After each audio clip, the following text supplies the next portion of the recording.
Give us 3 takeaways. How can we get people to watch our 15-second videos? One easy way is noise or sound. Noise and sound is a really big aspect to being able to grab someone's attention. Another is color. Third one, I'll say text.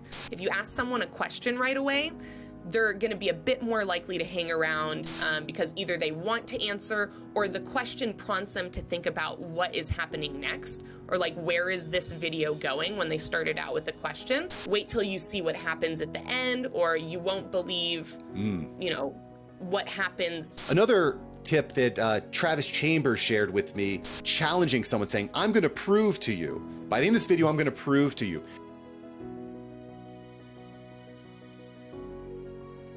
Today we're joined by digital marketing guru, the founder of championempire.net, and with over 2 million TikTok views, millions and millions of views across multiple channels. We're going to learn a lot. We're going to get really tactical on social media today, so make sure that you hit subscribe if you have not already. Maayan Gordon, welcome to the show. Thank you so much. It's a pleasure to be here today. Maayan, it's absolutely my pleasure. You've got an amazing story. So before we get super tactical on growing on TikTok, growing on Instagram, growing on LinkedIn, I want to go back in time to learn a little bit more about Maayan. You had mentioned that you went from homeless to homeowner and business owner. Just walk me through that real briefly, 60-second overview. How did you make that happen? Yeah, 60-second overview would be, I went to college, was going the traditional route that I think most people are preached to go. I found out that I didn't like it very much, and really I was miserable in the work of college, and so I dropped out, became a copywriter full-time, was in an unfortunate gas explosion, which forced me into homelessness, and then from there I started up my first business, then my second and my third business, which brought me out of homelessness into a better financial position where I was able to save up enough money and buy my own house. That is that's quite a phenomenal story, quite an amazing story. And I'm kind of interested. You said you were in freelancing, you were doing copywriting, and then you kind of segued that into multiple businesses. So when this incident happened, the explosion happened, lose your home, the world is coming to an end. Do you feel that you had a leg up because you had already had some sort of infrastructure, you'd had a copywriting name for yourself? How did you leverage that into launching your first business? Yeah, it's a great question. Actually, the incident, the explosion, really made me realize how vulnerable I was just doing freelance work, and that's what pushed me into wanting to start my own business instead of just going back into the freelance copywriting world, is that there really wasn't a brand built around, Maayan's copywriting. It was really just, anyone who can do copywriting to a certain skill level, that's what people were looking for. And so there wasn't a whole lot of loyalty or kind of long-term viability there, so that when I was in this situation where I was in the hospital for a bit, and then after that, like, kind of emotionally recovering from this experience that had happened, I wasn't working and keeping up with those relationships, and they weren't making necessarily an effort to stay in touch with me. And so I lost all the work and all of the clients that I built up in the first probably year of doing freelance copywriting, where before the incident, it felt really stable because I had these clients who were paying me, every week. They'd been paying me for months. So it felt very, very like it wasn't going to go anywhere. And then I had this, and it could have been anything. It could have been me, getting pregnant. It could have been like, a family member getting sick and me having to go, travel to where they are. But I realized that life circumstances and the obstacles that come our way that are most unexpected are very hard to deal with when you're just doing freelance work, because there's nothing that really ties you to your clients outside of the previous work that you've done. But if they have a need that needs to be filled right at that moment, they're going to go elsewhere to find how they can fulfill that need. So that's where starting out the different businesses really came from. I would say I was also pushed that direction though, because the market became very competitive very quickly. And this has been a recurring theme in any of the businesses that I've been in. I think I have an eye for timing opportunity. And so when I realized, oh, right now is a really good time to get into this business or this other business, it's only true for a set period of time, and then the market becomes saturated. Any good opportunity gets a huge amount of, let's say, traffic or people that become interested or find out about that opportunity. And the same thing was true of how I was approaching copywriting. I was finding gigs on these different job boards and on Craigslist, and it was very successful until everyone found out that they could, get these jobs on Craigslist gigs and use these other methods for finding freelance work. And I really didn't like that in the freelance game, you have to spend a huge amount of your time just finding a job, which is an equal amount or more work than the actual job that you end up getting paid to do. So I just wanted to build something where all of the work that I put into it, I was going to get some type of reward back from it. A lot of good points here. The one I really want to lean into, though, is that trading time for money, which is essentially what you're doing as a freelancer, right? As you mentioned, you're spending a lot of time prospecting, trying to find people that you can work with either on Fiverr or on these various job platforms. But and I think this is a dream that a lot of freelancers have. They want to get out of that running the hamster wheel, right? And they want to actually build the hamster wheels themselves, right? How did you make that leap? What was that area of opportunity? Because copywriting is still super hot, right? People really, really want to learn and do better, write better copy. What was your model from going from freelancer doing the work to business owner, making the work happen? Yeah, it's interesting and hard to think back because I'm much more intentional as a human being now than I was when I first got into business. And so when I think about how something started back really early on, 10 years ago for me, it's hard to remember really like if there was a good reason or if an idea just popped in my head that day and I went down the rabbit hole and ended up, where I ended up. I'm just kind of curious on the execution, Maayan. Did you bring on like team members so that you could find the work and divvy it out to them? Did you create a course? How did you actually scale your? No, actually, so the first company I started was completely unrelated to copywriting in any way other than we used copywriting in our marketing. But my husband now, who was boyfriend at the time, when I met him, he worked at a pretty high-end smoke shop in Seattle, Washington. So, sold pipes and bongs and all different manner of smoking accessories. And there was this one product in his store called Stones Diffusion, which were basically black and white marbles that people would put into their bong. And the product did fairly well for having very little marketing and for having some severe problems with the product. And the major problem that my husband would identify, because people would come in and complain to him, the customers would come in and be like, hey, I bought these Stones Diffusion, I poured them in my bong, and they blew out the bottom, they broke my piece. Oof. And so he was like, this is a great product when people like it. They're coming back and giving me positive feedback about how it worked. But half of them are saying that it broke their piece. What if we came up with a similar product that had the same function, that was basically the same thing, but wouldn't break people's glass, and that had colors? Because I've always had just a really deep, I would say, intuitive understanding that colors matter to us as human beings much more than we either let on or even realize ourselves. And I mean, I've always seen this from, the clothes that people buy and the shoes they buy to the glass pieces that people buy now in my glass blowing business, that people will pay, 10x the value of something just because they like the color of it. So I was able to find a similar product, which was airsoft BBs, that came in, 7 different colors. There's like blue, green, red, glow in the dark, yellow. And then we also made a couple color combos with the different colors. And so we just got this idea. We were like, what if we used airsoft BBs instead of glass marbles? And we came up with a new brand name, and we called it Diffuser Beads instead of Stones Diffusion. And so that's how my first business really got started. And it was just really, I think, lots of brainstorming, then sourcing product and material, and just putting in the work to make a couple of the first, jars of diffuser beads that we made, and then marketing and selling them to prove the concept. So this makes a lot of sense to me, Maayan. Finding a problem, regardless of how big or how small, working on solving it and putting it out there. I think that's been a common denominator in successful entrepreneurs and business owners that I've spoken with.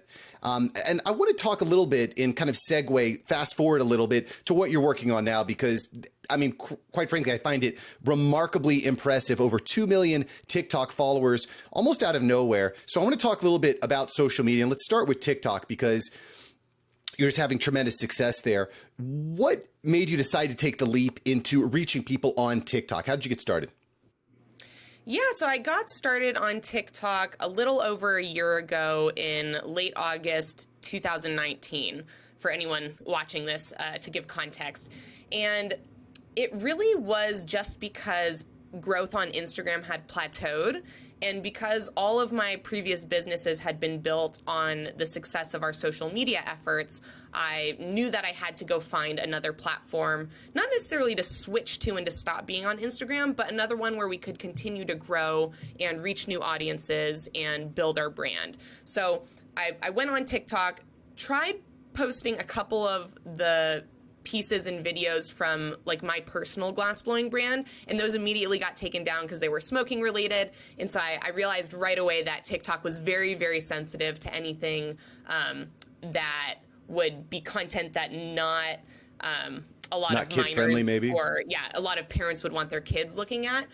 And so I started posting glassblowing videos from other artists and some of my friends in the soft glass industry, because there's soft glass and there's borosilicate for people who don't know. Soft glass is the kind where there's a giant furnace.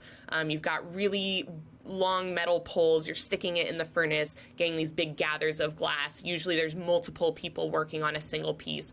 What I do is borosilicate, which is with a tabletop torch. So there's no big furnace. I just have a torch on my bench that shoots a very hot flame, and I do all of my work directly in the flame. There's no taking it out of the flame and then like manipulating it afterwards. So soft glass is much, much better for video because it stays molten and hot and pliable for much longer. So I just started testing out and seeing, what if I post this type of content?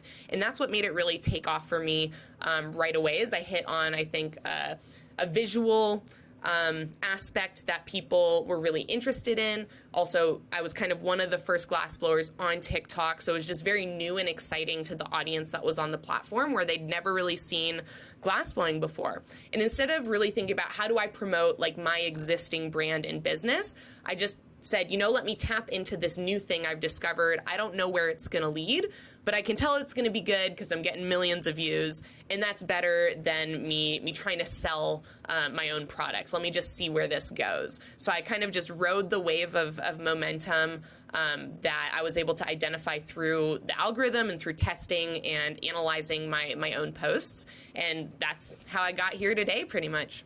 Well, I think it's really important that we're trying new things. Like you had mentioned, it's almost inevitable that every social media platform goes through this life cycle where you can get serious, incredible organic reach like you could and still can to an extent on TikTok, but eventually it starts to plateau. And we've seen this happen with Facebook. We've seen this happen with MySpace, Twitter, all these different platforms, Instagram included. I'm curious, the skills that you developed in working with Instagram, did they transfer directly over to TikTok, or did you find like, oh crap, I need to relearn a whole new set of skills? No, absolutely. I think a large part of my success on TikTok was from the fact that I'd spent, 8 years on Instagram first and really developed a good understanding of what visually connected with people. Because even though TikTok has a music component, even though there's all these different aspects and components to it, the visual aspect is by far the most important. And if you can get your visuals engaging, like, people are going to want to watch your video. So I was able to translate that from Instagram. It seems very different though, right? Because Instagram is a lot of still shots, right? You're not seeing as much video, whereas TikTok is exclusively video to an extent. Did you feel like you had to evolve or try new things, or did you feel like because of the product and that you were delivering with the glass blowing, it just translated so perfectly?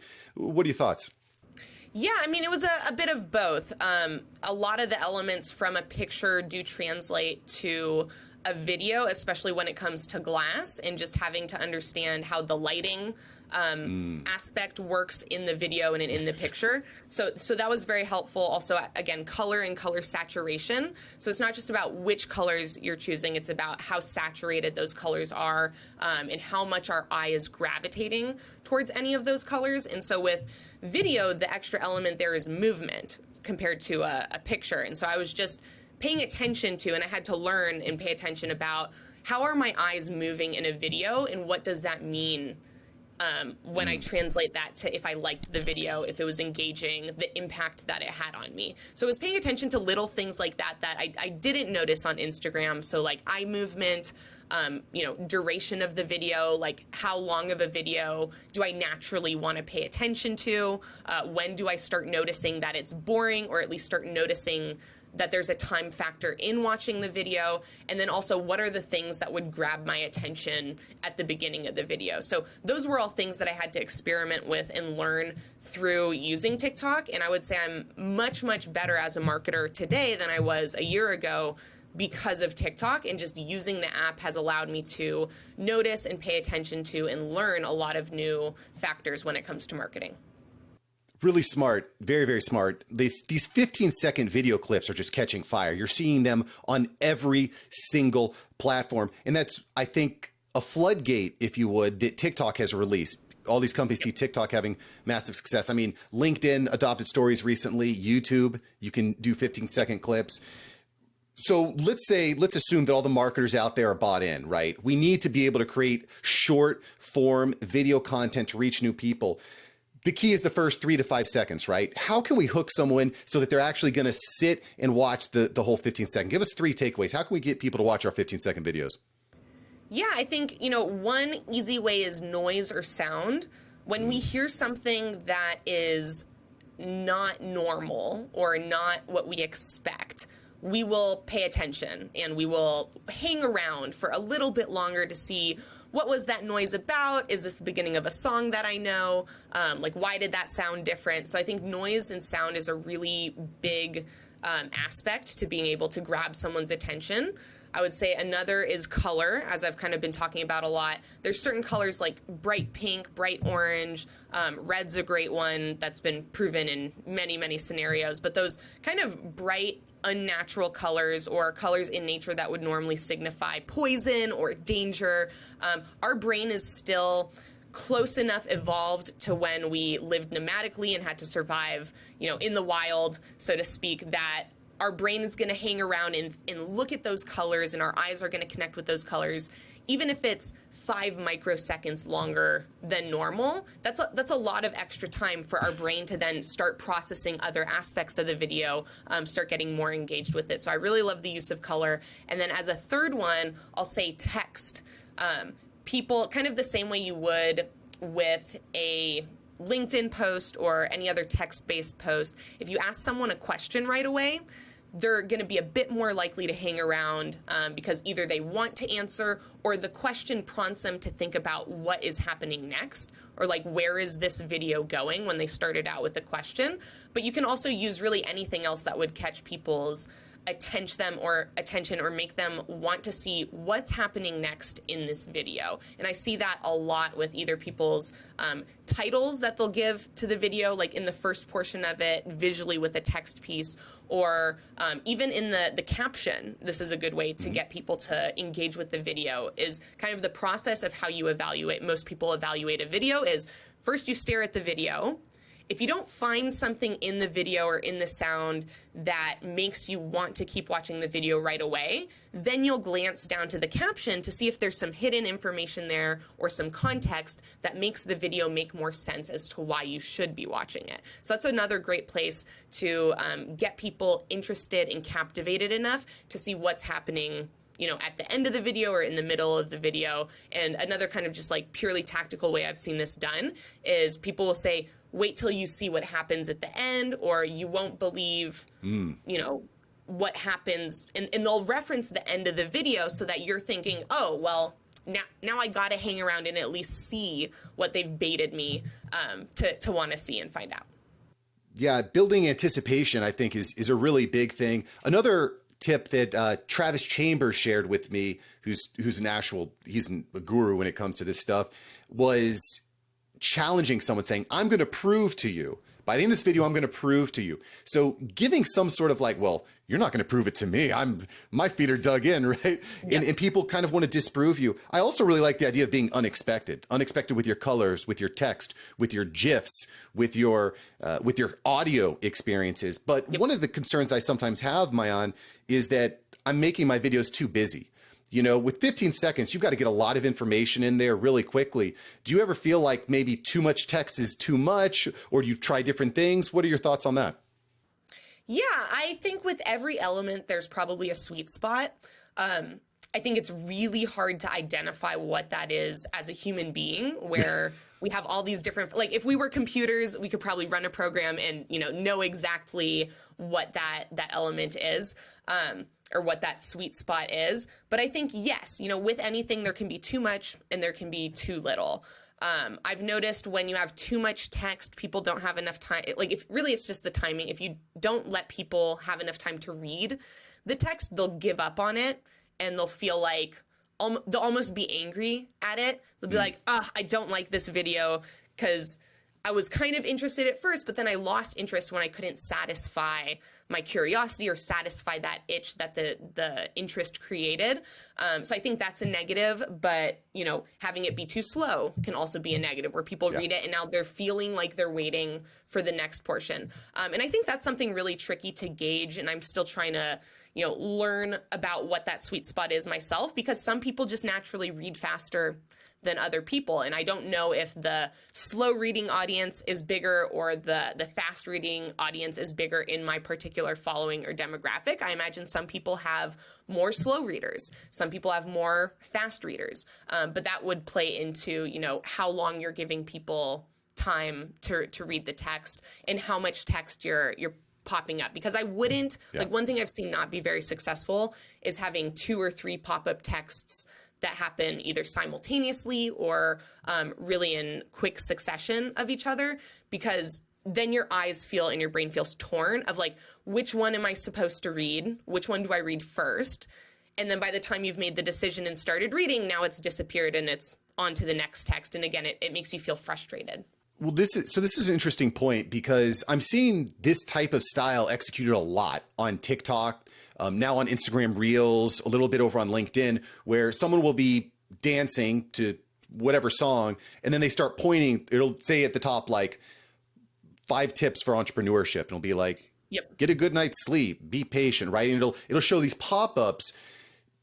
So I'm kind of confused on this, because I agree with you that too busy, too much reading almost detracts from the video.